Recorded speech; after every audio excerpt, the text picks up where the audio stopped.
Hakis biliyorum ha. Kaya. Ama bakılır. Şimdi olsun. Kerpiçal o elini kuramanmış var hocam. Elini tartalında niye manda da dövüyor. Oturun yan yüreğim araga. İşte o katrak. Oturun yan yüreğim arada. Kaya. O kerpiçal burçak olur. Ha inin bir doğulap yandan kerpiçalından var. Nervi yamaz. Elini attın. Burdum yere kerpiç var. İki öyle koldu.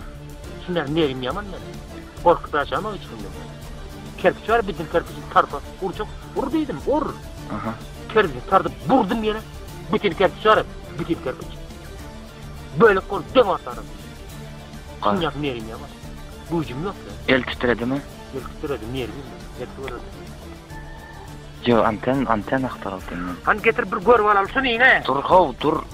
Anten sikem bağlayacağım. Uğrar nerede o? Andım buraya. Uç görecek mi? Uçma konu yürüyorum ha. Uç görecek mi? Yürüyorum araya diyen mi? Elin vardı mı? Anda yüreğin ağrıyor. Al da sen yüreğin ağrıyor. Yürüyorum ağrıyor. Pul verecek bir daim bırakın. Bana diye kanapsın abi. Çilim pul alacak. Verecek or verdiydi. Ya bizim Konya'ndan niye gelecek? Başlığına hemen deydin bağlayacağım. Başlığına. Başlığına? Öyle sığır vakit oturan. Getirdim maşını. Nereyim bulamadı. Elle tutanı. Nereyim bulamadı. Yıkıl kaldım ben urcam. Kaya. Geri yıkıldım. Kaçmandım için durdum. Nereyim bozma halime maşine geliydim.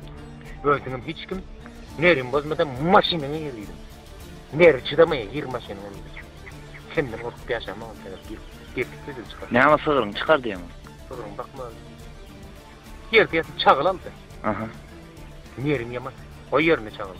Çağıl yerine koy nerim var. Urcak kalp yakıldı. Sığılan o çöle haydi değil. Haydacak. Gecesi. Bir maşineye değildim. Bir tülök kız. Azırak kaçmandık. Çağıl yerine koydurdum. Çağıl alıp yerde küçük çağıl oramam mı neyancık. Bir etçeği bir pistadım olmayacak benim bana. Evet bir yerde çağıl oldu. Kaçmanın üstünde çağıl koydu. Maşineye nerim var. Elin böğütten olsan korkardı. Korkup yaşama. Kaçman durun insan kaçıktım yoğur. Yaman yoğurayım. Niye bir şey demeyim.